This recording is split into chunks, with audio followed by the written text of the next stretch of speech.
জানো নহয় শুনিছনে ইংৰাজীত আছে makes a man healthy healthy and wise. এইটো হ'ল সঠিক জীৱন যাপন। সেইকাৰণে জল্দি কৰিব লাগিব, ৰাতি জল্দি ৰাতিপুৱা জল্দি উঠিবলৈ ৰাতি জল্দি কৰিব লাগিব, তেতিয়াহে উঠিব পাৰিব। এতিয়া 1টা বজাত উঠিলে কোনো 4টাত উঠিব নোৱাৰে, 12টাত উঠিলেও 4টাত সময় নহয়। আৰু স্কুল থাকে, কলেজ থাকে, চাকৰি থাকে ন, দিনত ৰেষ্ট খুব কম সময় হয়। তেতিয়াহ'লে ৰাতি জল্দি শুবলৈ চেষ্টা কৰিব লাগে, তেতিয়াহে আমি আৰু উঠি কি কৰিব লাগে, সেইটো সময়ত আছে ভগৱানৰ মুহূৰ্ত বুলি কৈছে। তাক ব্ৰহ্ম মুহূৰ্ত বুলি কয়, ব্ৰহ্ম মুহূৰ্ত। ব্ৰহ্ম মানে ভগৱান, এইটো ভগৱানৰ মুহূৰ্ত। সেই সময়খিনি, সেই সময়টো ভগৱানক দিবলৈ চেষ্টা কৰিব লাগে। এইটো সময়ত ভগৱানৰ মংগল আৰু পূজা হ'ল, ধূপ চাকি ফুলচি অৰ্পণ কৰিলোঁ, পিছত গীতা পঢ়িব লাগে, হৰি নাম কৰিব লাগে, হৰি কৃষ্ণ হৰি কৃষ্ণ কৃষ্ণ কৃষ্ণ হৰি নাম হৰি নাম, এইবিলাক হ'ল এক্টিভিটি। এইটো সময়ত এইবিলাক কৰিব লাগে। এইটো সময়ত যদি আমি আৰু ঠিক আছে কোনোবা এক্সাৰচাইজ কৰিছে, এক্সাৰচাইজৰ পিছতো কৰিব পাৰি। প্ৰথম ভগৱানৰ আৰতি পূজা পূজা, তাৰপিছত এক্সাৰচাইজ কৰিব অসুবিধা নাই। এক্সাৰচাইজটো ইম্পৰ্টেণ্ট।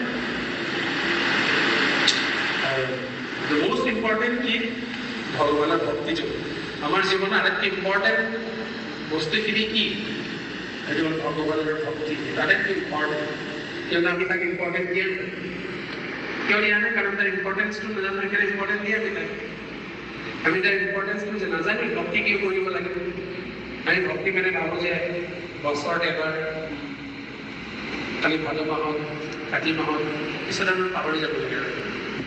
শংকৰ গুৰুজনাৰ আধ্যাত্ম হয়নে, জন্মাষ্টমীত এবাৰ একে বুলি কয়, অলপ গামোচা লগাই ঘূৰাওঁ, অলপ চাকি ঘূৰাওঁ, চকু বন্ধ কৰি, এইটোকে বুলি ভাবোঁ। এইখন কৈছোঁ ভক্তি নহয় আছিলে। আমি যি ভক্তি বুলি ভাবি আছিলোঁ, ভক্তি নহয়। আমি ভক্তি মানে কি ভাবোঁ, ধূপ ঘূৰাব লাগে, চাকি ঘূৰাব লাগে, ভক্তি এইবিলাক ভক্তিৰ এটা পাৰ্ট হয়, সেইটো ভক্তি নহয়। ভক্তি মানে কি? ভক্তি মানে হ'ল শ্ৰৱণ আৰু কীৰ্তন। ভক্তিৰ 9 প্ৰকাৰৰ ভক্তিৰ অংগ দিছে প্ৰহ্লাদ মহাৰাজে। প্ৰহ্লাদ মহাৰাজৰ নাম শুনিছে? প্ৰহ্লাদ মহাৰাজে ভক্তিৰ ডেফিনেশ্যন দিছে। আচলতে ভক্তি মানে আমি জানো কি, শ্ৰীল প্ৰভুপাদে ভক্তিৰ পৰিভাষা দিছে প্ৰেমময়ী সেৱা, ডিভোশনেল চাৰ্ভিচ। সেইটো হ'ল ভক্তি। চাৰ্ভিচ নহ'লে সেইটো ভক্তি বুলি কোৱা নহ'ব। সেৱা কৰিলেহে ভক্তি হ'ব। এতিয়া মই যেনেকৈ জানিছোঁ যে মোৰ পিতা, মায়ে ক'লে তোমাৰ দেউতা, আৰু সৰু পৰা চাওক আমি কিমান বস্তু এটা ফেইথৰ ওপৰতে, আচলতে গোটেই জীৱনটো ফেইথৰ ওপৰতে। আমি যে মাৰ গৰ্ভৰ পৰা জন্মগ্ৰহণ কৰিছোঁ, আমি জন্মৰ সময়ত মাক দেখিছোঁ নেকি? কোনোবাই দেখিছে নেকি? দেখা নাই। আমি লাহে লাহে কাপোৰ লৈছোঁ, আৰু কমচম 1 বছৰ পিছতহে মানুহলৈ বুজা পৰা শক্তিটো আহে। আমাৰ মায়ে কৈছে আৰু তোমাৰ দেউতা, তেতিয়াহে গম পাইছে। আপুনি দেখা নাই জন্মৰ সময়ত আমাৰ মা নে দেউতা? আজিকালি বাচ্চাটো হস্পিটেলতে বাচ্চা চেঞ্জ হৈ যায়, বাচ্চা চেঞ্জ হৈ হস্পিটেলতে আজিকালি। আমি কোনো দেখা নাই যে মই গৰ্ভৰ পৰা যেতিয়া ওলাইছোঁ, আমি ইয়াক দেখা নাই যে মোৰ মা, মোৰ ভণ্টি, মোৰ ভাইটি। আমি ডাঙৰ হৈছোঁ, আমি এনেকুৱা এটা পৰিস্থিতিত জন্ম আহিছোঁ, আৰু সেইটো আমি একচেপ্ট কৰি দিছোঁ। ফেইথ, বিশ্বাস একচেপ্ট কৰিছোঁ। সেইকাৰণে ভক্তিৰ পৰিভাষা যেতিয়ালৈকে আমি যেতিয়া গম পাম যে মোৰ দেউতা, দেউতাৰ লগত মোৰ সম্বন্ধবোৰ স্থাপন কেতিয়া হ'ব।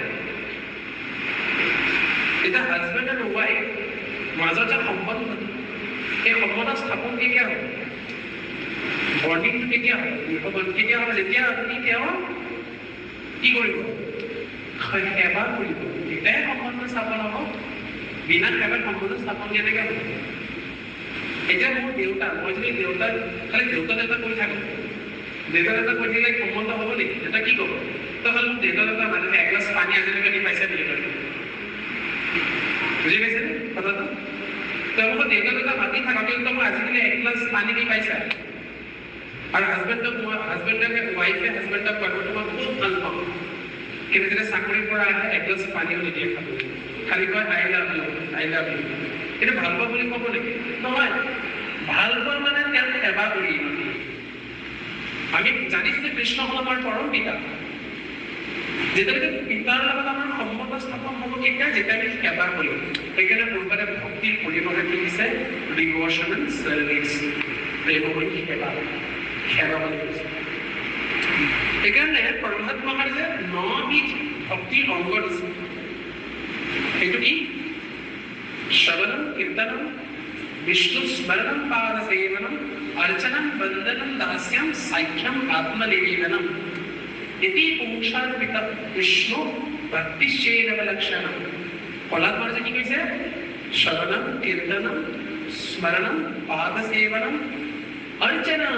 অৰ্চনা মানে পূজা। আমি যে কৰিছো এতিয়া ৰূপ ঘোঁৰাজ, এইটো 6 নম্বৰ অংগ হয় ভক্তি। কিন্তু প্ৰথম অংগ কি ভক্তি? শ্ৰৱণম, তাৰপিছত কীৰ্তনম। কীৰ্তন মানে গুণগান কৰা। এতিয়া আমি কীৰ্তন গাইছো, ভগৱানৰ নামৰ কীৰ্তন কৰিছো। এনেকৈ ভগৱানৰ ৰূপৰ কীৰ্তন আছে, ভগৱানৰ গুণৰ কীৰ্তন আছে, ভগৱান লীলা কীৰ্তন আছে। আৰু এইবিলাক কেতিয়া চাগে? যেতিয়া আপুনি শুনিব। যেতিয়া আপুনি শুনিব তেতিয়াহে কীৰ্তন কৰিব পাৰিব। এক্সাম্পল, আপুনি কোনো এজন ব্যক্তিৰ গুণগান কেতিয়া কৰিব? যেতিয়া সেই ব্যক্তিজনৰ বিষয়ে জানিব। বুজি পাইছে? চালিমা আহে মন্দিৰ শুনিব, মনটো আমাৰ খুব চঞ্চল। আমি যেতিয়া ব্যক্তিজনৰ বিষয়ে শুনিম তেতিয়াহে ব্যক্তিজনৰ গুণগান কৰিম। তেতিয়া আমি হৃদয়কে গুণগান কৰিব পাৰিম। কেনেকুৱা চেম যেতিয়া ভগৱানৰ বিষয়ে জানিম তেতিয়াহে আমি গুণগান কৰিম। সেইকাৰণে ভক্তি মানে কি? শ্ৰৱণম আৰু কীৰ্তন। আৰু 9টা ভক্তিৰ ভিতৰত সৰ্বশ্ৰেষ্ঠ কি বুলি কৈছে? শ্ৰৱণম আৰু কীৰ্তন। কোনোবাই যদি শ্ৰৱণম কীৰ্তন কৰি থাকে ন, কি বাকীকেইটা হ'ব? তাৰ স্মৰণো হ'ব, অৰ্চনো হ'ব, বন্দনো হ'ব, দাস্যম হ'ব, সাখ্য হ'ব, আত্মনিবেদনো হৈ যাব। আত্মনিবেদন মানে চাৰেণ্ডাৰ। এনে চাৰেণ্ডাৰ নহয়। শৰণাগতি বহুত ভাইৰেল ইভেণ্ট হৈ গ'ল শৰণাগতি অৱস্থাত। আৰু শৰণাগতি অৱস্থাত কেতিয়া কোনোবাই প্ৰাপ্ত কৰিব? এতিয়া কি? ভালকে শ্ৰৱণ কৰিব, ভালকে কীৰ্তন কৰিব। এইটো ভক্তিৰ প্ৰমুখ অংগ দুটা। কিন্তু আমি চাওকচোন, আমি ইমান দিনে পূজা কৰি আছো, চাকি ঘূৰাইছো। আমি সকলোৱে সৰুৰ পৰা, কাৰণ আমি ভাৰত ভূমি জন্মগ্ৰহণ কৰিছো মানে আমাৰ হৃদয়ত ভগৱানৰ প্ৰতি শ্ৰদ্ধাটো আছে। শ্ৰদ্ধাটো এতিয়া কোমল শ্ৰদ্ধা হৈ আছে। কোমল শ্ৰদ্ধা মানে ব্লাইণ্ড ফেইথ। আমাৰ শ্ৰদ্ধা আছে, কিন্তু শ্ৰদ্ধাটো অন্ধশ্ৰদ্ধা হৈ আছে। আৰু এই শ্ৰদ্ধাটো অন্ধশ্ৰদ্ধা কৰি ৰাখিব নালাগে। ভাগৱত গীতা পঢ়িব লাগে, এইবোৰ লজিকেলি বস্তুবোৰ শিকিব লাগিব। তেতিয়া শ্ৰদ্ধাটো কি হ'ব? ষ্ট্ৰং ফেইথ হ'ব। শ্ৰদ্ধাত লজিক থাকিব। সেইকাৰণে আৰু আমাৰ বেলেগ জীৱনত একো পৰিৱৰ্তন অহা নাই। চাবচোন, যেনেকে ভাত খালে 3টা পৰিৱৰ্তন হয়। মই ধুনীয়াকে শুনিব দেই, এইটো ভাগৱতৰ শ্লোক। ভাত যেতিয়া আমি খাওঁ ন, 3টা কাৰ্য হয়। কি কি হয় ভাত খালে? আমি সকলোৱে খোৱা ন, 3টা বস্তু হয় ভাত খালে। কি হয়? ভাত খালে তুষ্টি, আনন্দ লাগে। ভোক লাগি থাকিলে যেতিয়া ভাত খাই দি ভাল লাগে না, তুষ্টি। পুষ্টি, পুষ্টি মিন্স স্ট্ৰেংথ পাওঁ, শক্তি পাওঁ। ক্ষুধা পায় আৰু ভাষণ, আমাৰ ভোক মৰি যায়। যদি ভোকৰ এটা আমাৰ হেঁপাহ আছে, সেইটো নোহোৱা হৈ যায়।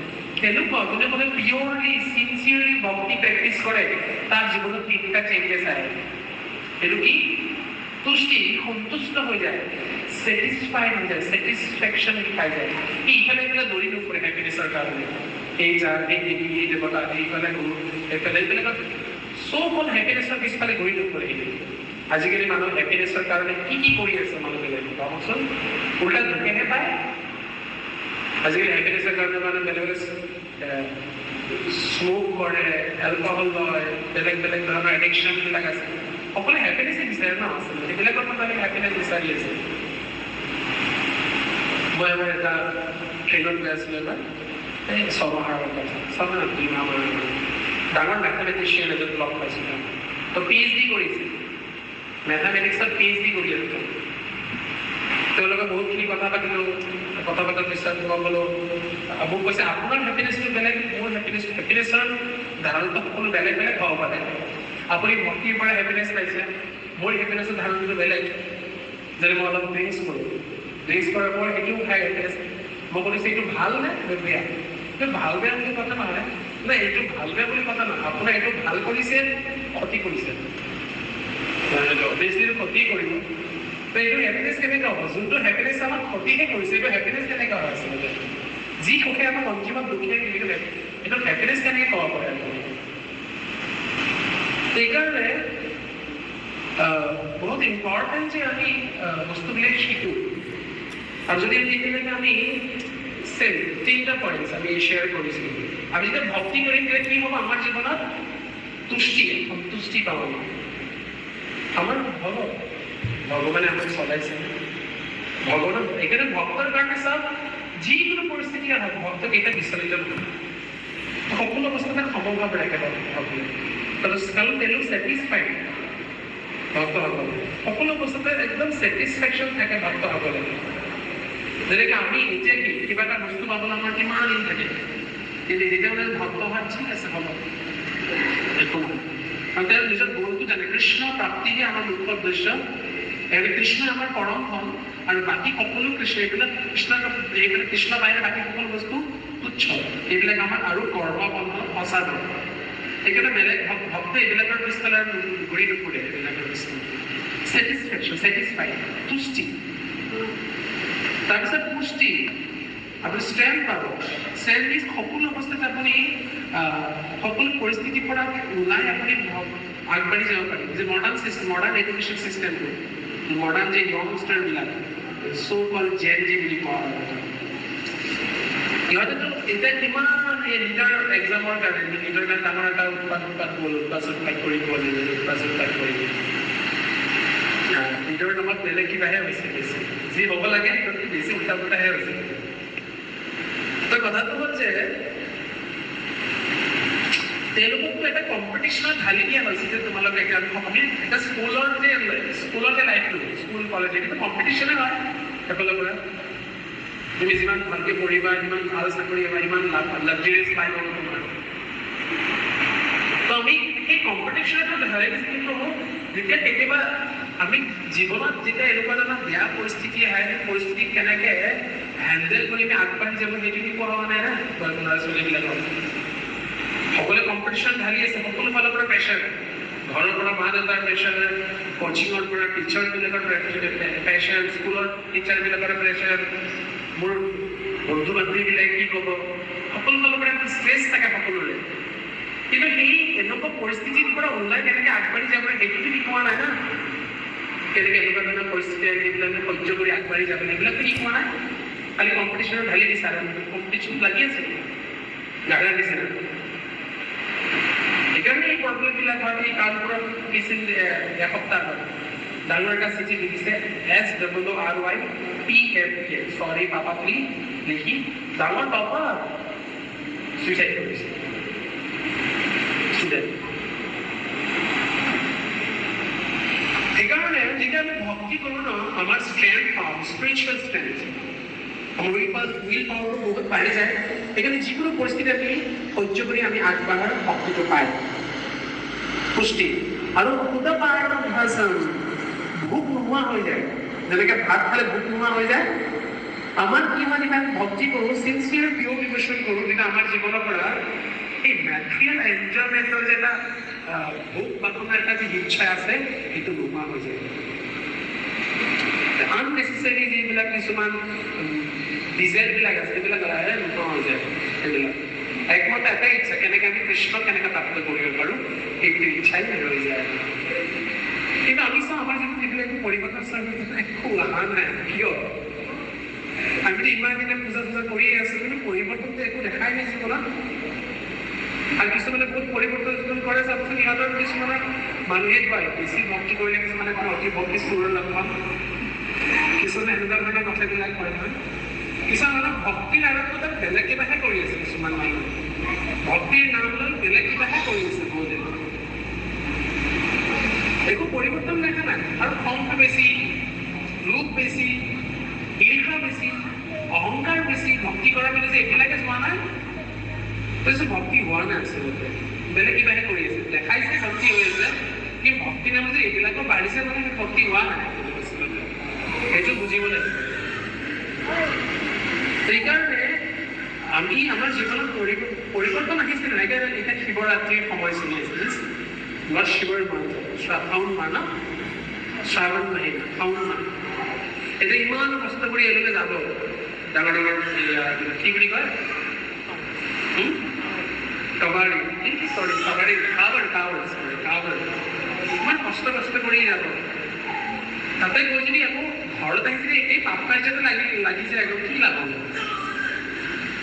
কিমান কষ্ট কৰিলে কষ্ট কৰি ঘৰত আহিলে আকৌ সেই পাপ কাৰ্যই কৰে তো কি লাভ হ'ল ইমান কাৱৰ যাত্ৰা কৰি এই কাৱৰ যাত্ৰাত যদি ডিজে লগায় হিন্দী গান লগায় যদি যাই থাকে কি লাভ হ'ব ইমান কষ্ট কৰি শিৱটা পানী ঢালা ইমান ডাঙৰ ডাঙৰ তীৰ্থ ভ্ৰমণ কৰি যদি যদি আছে ঘৰত আহি যদি আকৌ পাপ কাৰ্যই কৰিব লগা হয় কি বেনিফিট হ'ব একোৱে নহ'ব এই এনেকুৱা অৱস্থা কেনেকুৱা ইয়াত আপুনি যদি গাধাই গা ধুৱে পুখুৰীত পাৰত দেখা ধূল ছটিয়াই দিয়ে দেখিছে ডিস্কভাৰী চেনেলত হাতীয়ে গা ধুৱে আকৌ পাৰত আহি আকৌ ধূল ছটিয়াই গাত তো এইবিলাক কৰি কি লাভ হ'ব সেইকাৰণে আমি ইমান কষ্ট কৰি যিমান ডাঙৰ তীৰ্থ ভ্ৰমণ কৰি আছোঁ আমি এনেকৈ এটা জীৱনত এটা স্থিৰ কৰি পাইছে মই আজিৰ পৰা এইটো নকৰোঁ এইটো কাৰ্য নকৰোঁ এনেকৈ মই এজন লেডি পাইছিলোঁ তেওঁ আহিছে মই ফোৰ্চ দি আছিলোঁ 4 বছৰ আগৰ কথা কিছুমান ইনচিডেণ্ট মনত থাকি যায় পাহৰা নাজানিছিলোঁ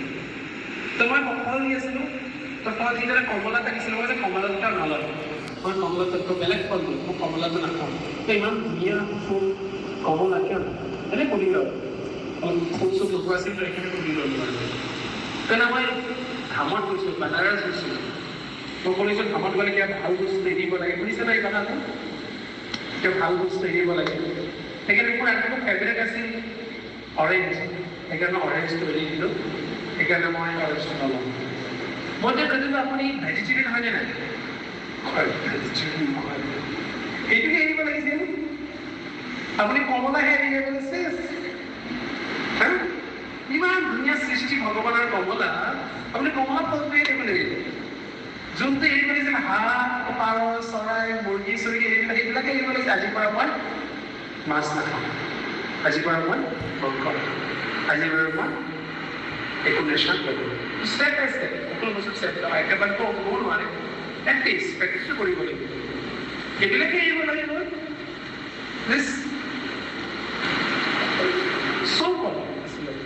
সেইকাৰণে কিয় এইবিলাকৰ অভাৱ এনেকুৱা কিয় কাৰণ আমি ভগৱানৰ বিষয়ে নাজানে কিয় ভক্তি কৰিব লাগে ভক্তিকে ইম্পৰ্টেণ্ট আৰু চলি আছে আৰু জীৱনটো খাওঁতে শুওঁতে গান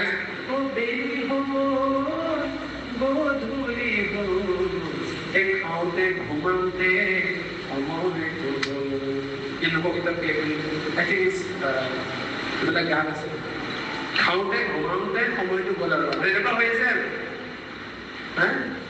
হৰিনাম ল'বলৈ সময় নহ'ল দিলি হ'ল গধূলি হ'ল হৰিনাম ল'বলৈ সময় নহ'ল এনেকৈ দিনবিলাক পাৰ হৈ আছে আৰু কোনদিনা মৃত্যুৱে ফোন কৰিব কোনো ঠিক নাই এই শিৱসাগৰত এই মানুহবিলাক ইমান কষ্ট পাই আছে ঘুমাই থাকোঁতে পানী আহি গ'ল পানীতে কিছুমান ঢুকাই গ'ল পানীতে কিমান কষ্ট মানুহ তথাপি আমি জগতখন কৰাৰ পৰা ওলাব নিবিচাৰোঁ এই জগতখন কিমান ভয়ংকৰ এই জগতখন কিমান কষ্টদায়ক আমি জগতখনতে থাকিব বিচাৰোঁ এডজাষ্ট কৰি এই জগতখন কিমান ভয়ংকৰ আমি গমেই নাপাওঁ যেতিয়া আমাৰ জীৱনৰ পৰা কোনোবাৰ গুচি যায় তেতিয়া আমাৰ অলপ দুখ লাগে আকৌ ভগৱানৰ মায়া শক্তিৰ প্ৰভাৱত আকৌ পাহৰি যাওঁ জগতখন ভালেই দেখোঁ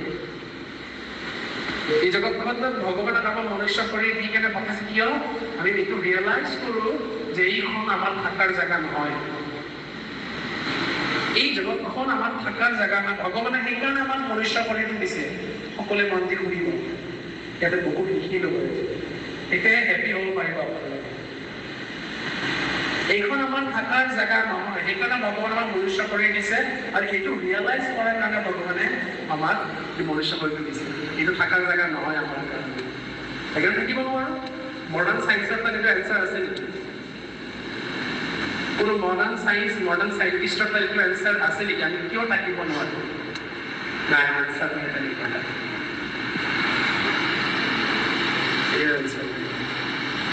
সেইকাৰণে আমাৰ ভগৱানে এই মনুষ্য শৰীৰ দিছে যাতে আমি ধৰ্মস্য অপবৰ্গস্য নাথ যথাই কল্পতে ভাগৱতত কৈছে আমি জন্মটো চক্ৰৰ পৰা ওলাই আমাৰ আচল ঘৰ বহু ধাম বৈকুণ্ঠ গোলক বৃন্দাবনলৈ উভতি যাওঁ।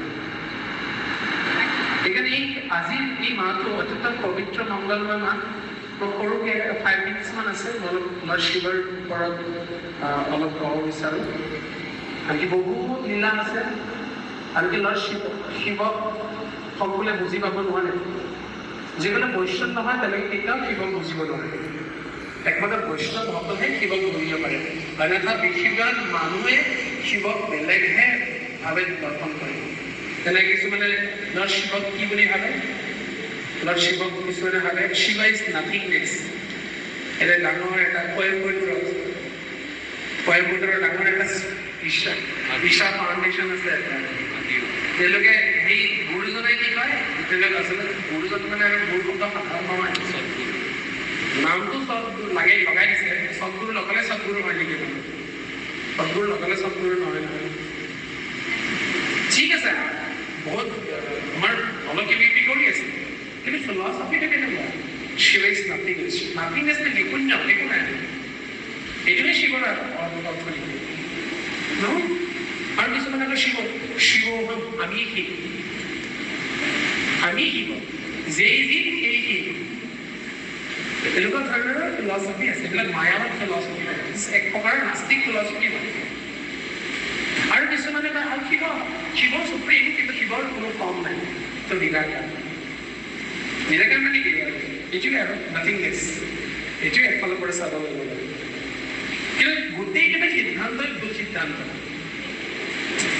আমি শিৱ কোন যদি জানিব বিচাৰো, শিৱৰ বিষয়ে ভাগৱতত লিখিছে নিম্নগানানাম যথা গংগা দেৱানাম অচ্যুত যথা বৈষ্ণৱানাম তথা শম্ভু পুৰাণানাম ইদম যথা। ভাগৱতত লিখিছে কি নিম্নগানানাম যথা গংগা, ওপৰৰ পৰা বৈ অহা নদীৰ ভিতৰত সৰ্বশ্ৰেষ্ঠ হ'ল গংগা, সৰ্বশ্ৰেষ্ঠ নদী। দেৱানাম অচ্যুত যথা, সমস্ত দেৱৰ ভিতৰত সৰ্বশ্ৰেষ্ঠ কোন? অচ্যুত। অচ্যুত মানে কৃষ্ণ। আৰু বৈষ্ণৱানাম যথা শম্ভু, আৰু সমস্ত বৈষ্ণৱৰ ভিতৰত সৰ্বশ্ৰেষ্ঠ বৈষ্ণৱ কোন? শম্ভু, শিৱ। আৰু পুৰাণানাম ইদম যথা, আৰু সমস্ত পুৰাণৰ ভিতৰত সৰ্বশ্ৰেষ্ঠ পুৰাণ হ'ল শ্ৰীমদ ভাগৱত। আৰু ভাগৱতৰ 12 নম্বৰ চেপ্টাৰত লিখা, 12 দ্বাদশ স্কন্ধত এইটো শ্লোক আছে। দ্বাদশ স্কন্ধ শ্ৰীমদ ভাগৱত। সেইকাৰণে শিৱ কোন তাৰ বিষয়ে জানিব বিচাৰো আমি, একতা বৈষ্ণৱ ভক্তলেহে শিৱক জানিব পাৰি। শিৱৰ ইমান ধুনীয়া ৰূপ আছে। কৰ্পূৰ গৌৰম কৰুণাৱতাৰম সংসাৰ সাৰম ভুজগেন্দ্ৰহাৰম সদা বসন্তম হৃদয়াৰবিন্দে ভবং ভবানী সহিতম নমামি। যাৰ বডি কালাৰটা কেনেকুৱা লিখিছে? কৰ্পূৰ গৌৰম, white complexion, white and golden colour, তাৰ বডি কালাৰটো হৈছে মিক্স। কিমান ধুনীয়া। আৰু কৰুণা অৱতাৰ, আৰু আটাইতকৈ কৰুণাময়। শিৱতকৈ কৰুণাময় কোন হ'ব? শিৱক কোৱা হৈছে ভূতনাথ। ভূতনাথ কিয় কৈছে? ভূতৰ যে ডিপাৰ্টমেণ্টটো, সেইটো আটাইতকৈ তলগুণী ডিপাৰ্টমেণ্ট। ভূত, পিশাচিনী, ভূতৰ ভিতৰত বেলেগ বেলেগ কেটেগৰী আছে। ভূতৰ ভিতৰত ভূত মিনছ চৌল, আত্মাবিলাক, বেয়া আত্মাবিলাক, যিবিলাক যিহেতু ঘূৰি ফুৰে। ভূতৰ বেলেগ বেলেগ কেটেগৰী আছে। সেইবিলাক জীৱাত্মাকো লৰ্ড শিৱই স্থান দিয়ে, নিজৰ লগতে ৰাখে সেইবিলাক। আৰু আমিতো ভূতেই নাই পাতালৰ পৰা। আমাৰ মানুহৰ শৰীৰটো মানুহৰ কামবিলাক কি? আমাৰ ভূতৰ নিচিনাই কামবিলাক। মানুহৰ আকাৰ হইলে কি হয়? পৰহ ভূতেৰ কাম। মানুহৰ আকাৰ হলে কি হয়? কামবিলাক তোমাৰ ভূতৰ নিচিনাই যন্ত্ৰৰ মধ্যে ৰাখা নিচিনা কি ভূতেই কৰে এইবিলাক। নাইট ক্লাব বিলাকত কোনে যায়? ভূতবিলাকে যাব নাইট ক্লাব বিলাকত, হয়নে নাই? হুক্কা বাৰ বিলাকত কোনে যাব? ভূতবিলাকে যাব। চিনেমা হলত ৰোমান্টিক মুভি চাবলৈ কোনে যাব? চৰি টু সে এইটো ভূতবিলাকে যাব। আৰু ৰাতি 11টাৰ পিছত কোনে যাব মুভি চাবলৈ? চিনেমা ভূতবিলাকে যাব। লেতেৰা লেতেৰা গানত ডান্স কৰিবলৈ কোনে কৰিব? ভূত আৰু ভূতবিলাকে নাচিব। এইবিলাকে কৃষ্ণ ভক্তি নকৰে, এইবিলাক শিৱক খুব মানে। কাৰণ লৰ্ড শিৱাই এইটো ডিপাৰ্টমেণ্টে চাই আছে, তমগুণৰ ডিপাৰ্টমেণ্টটো। আৰু আমি সকলো বেছিভাগে মানুহ সমাজত তমগুণৰ চেতনা আমাৰ সম্পন্ন, তমগুণ সম্পন্ন চেতনা আমাৰ সম্পন্ন। আৰু তমগুণৰ ডিপাৰ্টমেণ্টটো কোনে চাই আছে? লৰ্ড শিৱা। মানে এইবিলাকৰ কোনো গতিয়ে নাই আৰু সেইবিলাকৰ তমগুণৰ মানুহবিলাকৰ কোনো গতি নাই। একদম তলপাপৰ চেতনাৰ মানুহ এইবিলাক। জীৱনটো আৰু খাই বৈ ঘুমাই একদম illicit relationship, intoxication, gambling, meat eaters, একদম তমগুণ। সেইবিলাকো শিৱাই কৃপা কৰি নিজৰ লগত ৰাখিছে। এদিন ঠিক হৈ যাব, সিহঁতক মই ৰাখিছো। সেইকাৰণে কৰুণা আৰু সংসাৰ সাৰম কিয় কৈছে? কাৰণ তাত ৰেষ্ট্ৰয় বুলি কৈছে। কাৰণ যেতিয়া জগতখন ৰেষ্ট্ৰয় কৰাৰ সময়হে নহয়, লৰ্ড শিৱাই সেইটো নিজকে প্ৰকাশ কৰে। শিৱৰো বেলেগ বেলেগ স্তৰ আছে। শিৱৰ যে আচলি স্বৰূপ ভাগৱতত শাস্ত্ৰত লিখা আছে, শিৱৰ আচল স্বৰূপ হ'ল গোলক বৃন্দাবন। সেইটো হ'ল গোপেশ্বৰ মহাদেৱ ৰূপে, গোপী ৰূপে আছে কৃষ্ণ তাতে, ৰাসলীলা কৃষ্ণ। তেওঁৰ এক্সপানশ্যন সদাশিৱ মাতা পাৰ্বতী কৈলাশত থাকে ওপৰত। আৰু তেওঁৰ এক্সপানশ্যন এই জগতত শম্ভু নামে পৰিচিত, এই জগতত। আৰু তেওঁৰ 11টা ৰুদ্ৰ আছে, তেওঁৰ এক্সপানশ্যন 11 ৰুদ্ৰ, 11th ৰুদ্ৰ। আৰু যেতিয়া ডেষ্ট্ৰয় হয়, সেই 11th ৰুদ্ৰ আহে আৰু তেওঁলোকে তাণ্ডৱ নৃত্য কৰে, কাৰণে শিৱক নটৰাজ বুলি কয়। আৰু কৃষ্ণক কয় নটভৰত। কৃষ্ণ আন এটা নাম হ'ল নটভৰত, আৰু শিৱক কৈছে নটৰাজ। সেই নটৰাজ শিৱই যাৰ পৰা নৃত্য দৰ্শন কৰি তেওঁৰ নৃত্যত মোহিত হৈ যায়, সেইজনৰ নটভৰ কৃষ্ণ। সেইকাৰণে হৈছে সংসাৰ সাৰম ভুজগেন্দ্ৰহাৰম। ভুজগ মানে ষ্টেক, যাৰ গলত সাপ ধাৰণ কৰে, বাসুকী নাগ যোনে ধাৰণ কৰে, ভুজগেন্দ্ৰহাৰম। সদা বসন্তম হৃদয়াৰবিন্দে। আৰু সেই শিৱ মাতা পাৰ্বতীক হৈ সদায় মোৰ হৃদয়ত থাকক, তেওঁক মই স্মৰণ কৰোঁ। তো এনেকুৱা ধৰণৰ শিৱক যদি কোনোবাই ফৰ্মলেছ বুলি কয়, নিৰাকাৰ বুলি কয়, নাথিংনেছ বুলি কয়, সেইটো তাৰ অপমান নহয় নেকি? অপমান হয়নে নাই? অপমান এটা একফালৰ পৰা চাবলৈ গ'লে। সেইকাৰণে আমি চাওঁ শিৱৰ, মই মাজতে যোৱাবাৰ 2-3 মাহ 4 মাহ আগতে মই মহাকাল মহালয় গৈছিলোঁ, উজ্জয়ন মহাকালত গৈছিলোঁ। এটা একদম বহুত ধুনীয়াকৈ দৰ্শন হৈছে মোৰ। আৰু প্ৰাৰ্থনা এইটোৱেই কৰিছিলোঁ, আৰু শিৱৰ ওচৰত যোনে কৃষ্ণৰ বাহিৰে যি বিচাৰিছে তেওঁলোকৰে গাইড ৰাখিছে। ৰাৱণৰ কথা যে এক্সাম্পল, শিৱৰ ৰাৱণতকৈ ডাঙৰ ভক্ত আৰু কোন হ'ব পাৰে? ৰাৱণতকৈ ডাঙৰ ভক্ত আৰু কোন হ'ব পাৰে? শিৱই যেতিয়া প্ৰভু ৰামৰ প্ৰতি ঈৰ্ষা কৰিছিলে, ৰাৱণক হেল্প কৰা নাই শিৱই। কাৰণ ই মোৰ আৰাধ্য প্ৰভুৰ প্ৰতি, শিৱই কৈছে মোৰ আৰাধ্য প্ৰভু ৰামৰ প্ৰতি সি ঈৰ্ষা কৰিছে, মই কিয় কৰি চাওঁ? মাতেই মাতা নাই শিৱই।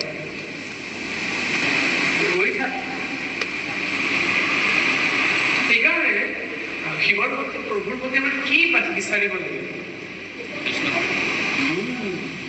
শিৱৰ প্ৰতি আমাৰ এটাই বস্তু বিচাৰিব লাগে, এইটো কোৱা সকপট কৃপা, নিষ্কপট কৃপা।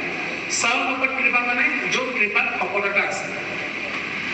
পৰীক্ষাত পাছ কৰাই দিয়া, গাড়ী এটা দিয়া, ATM এটা দিয়া। ATM মানে কালে তোমাক মাতিছে।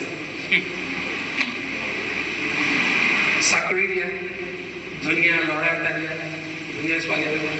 চলা হয় এইবিলাক টেম্পৰেৰী বস্তু। এইবিলাক যে আমি শিৱৰ পৰা বিচাৰি থাকোঁ, এইবিলাক সদায় আমাৰ লগত থাকিব নেকি? বিউটি, ষ্ট্ৰেংথ, ৱেলথ, ধন সম্পত্তি, পজিশ্যন সদায় থাকিব আমাৰ লগত? সদায় থাকিব? নাথাকে। হ'ব পাৰে মোৰ পৰা গুচি যাব পাৰে, মই এদিন গুচি যাব লাগিব।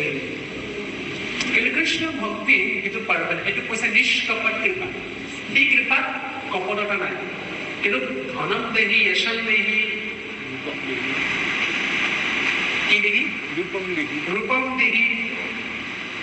এইবিলাক দেহি কৰি থাকে, এইবিলাকত আচলতে কপটতা আছে। কপটতা মানে টেম্পৰেৰী।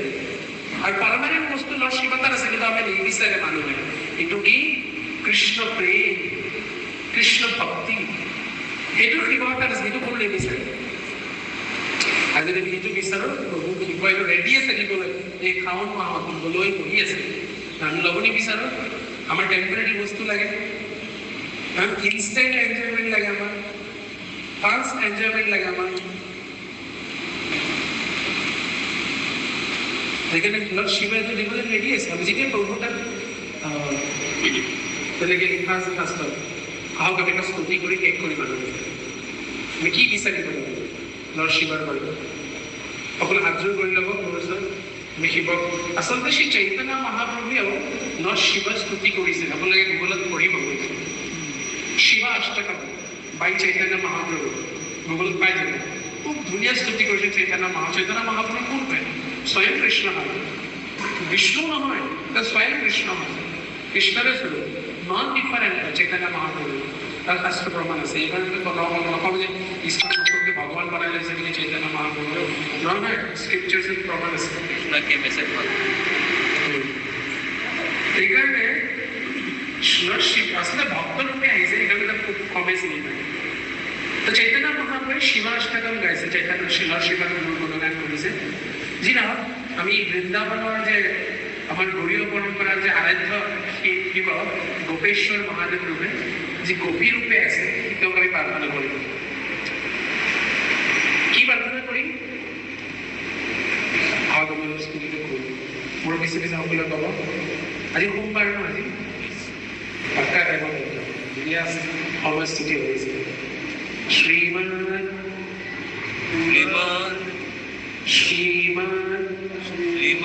গোপেশ্বরম শঙ্করম করুণাময়ম সর্বক্লেশম হরম বন্দে বৃন্দারণ্য রতিপদম শ্রীমান গোপেশ্বরম বন্দে শঙ্করম করুণাময়ম সর্বক্লেশম হরম বন্দে বৃন্দারণ্য রতিপদম শ্রীমান গোপেশ্বরম বন্দে শঙ্করম করুণাময়ম সর্বক্লেশম হরম বন্দে বৃন্দারণ্য রতিপদম। গোপেশ্বর মহাদেব কি জয়। এটা কৈছে যে শ্ৰী গোপেশ্বৰ, গোপেশ্বৰ মানে যে গোপীসকলৰ ঈশ্বৰ, কি যে গোপী ৰূপত ভগৱান শ্ৰীকৃষ্ণৰ ৰাসলীলাত প্ৰৱেশ কৰিবৰ কাৰণে যোনে আহিছিলে। এইটো বৃন্দাবনত নিধিবনত আপোনাৰ গোপেশ্বৰ মহাদেৱৰ মন্দিৰ পাব। কৃষ্ণ গোপেশ লৰ্ড শিৱা ধুনীয়া গোপী ৰূপত আছে, নাক ফুলি আছে, আইলিটা লগাইছে, লিপষ্টিক লগোৱা আছে, ধুনীয়া আৰু ইমান ধুনীয়া লাগে। মই ৰূপটো খুব ধুনীয়া স্বৰূপত আছে গোপেশ্বৰ মহাদেৱ। আপোনালোকে গুগলত চাৰ্চ কৰিব গোপেশ্বৰ মহাদেৱ, ধুনীয়া স্বৰূপত বৃন্দাবনৰ এতিয়া সেই ৰূপ আছে। এটা কৈছে হে গোপেশ্বৰ মহাদেৱ, আপুনি শংকৰম, আপুনি শংকৰ হয় আৰু আপুনি কৰোণাৰ সাগৰ হয়। সেইকাৰণে প্ৰভু আপুনি মোৰ জীৱনৰ সমস্ত ৰকমৰ যে দুখ কষ্টবিলাক আছে, ক্লেশ, আচলতে আমি কৃষ্ণৰ ভক্তিত কিয় আগবাঢ়িব পৰা নাই? আমাৰ জীৱনত বহুত পাপময় প্ৰকৃতিবিলাক আছে, সেইকাৰণে কৃষ্ণ ভক্তিত আগবাঢ়ি যাব পৰা নাই। বেয়া হ'লে আমাৰ মনটো বেছি লাগে, কিয়? পাপময় প্ৰকৃতিটো বেছি আছে আমাৰ ভিতৰত। সেইকাৰণে মহাদেৱক প্ৰাৰ্থনা কৰিছিলে, প্ৰভু আমাৰ জীৱনৰ যে অনৰ্থবিলাক আছে সেইবিলাক যাতে আপুনি দূৰ কৰি আমাৰ বৃন্দাবন ধামৰ প্ৰতি আমাৰ আকৰ্ষণ উৎপন্ন কৰে। বৃন্দাবন্য ৰতিপদম, এই বৃন্দাবন ধাম য'ত ৰাধা কৃষ্ণ থাকে সদায়, এই ৰাধা কৃষ্ণ বৃন্দাবন ধামৰ প্ৰতি আমাৰ আকৰ্ষণ উৎপন্ন হয়। সেইকাৰণে গোপেশ্বৰ মহাদেৱৰ স্তুতি কৰিব। ঠিক আছে, আৰু যেতিয়া আমি এনেকুৱা প্ৰাৰ্থনা কৰিম, কৃষ্ণ অতি সোনকালে সেইটো প্ৰদান কৰে। ঠিক আছে, তাহলে আবার সকলে বলবো হরে কৃষ্ণ হরে কৃষ্ণ হাত দুটো উঠাবলে কৃষ্ণ কৃষ্ণ হরে হরে হরে রাম হরে রাম রাম রাম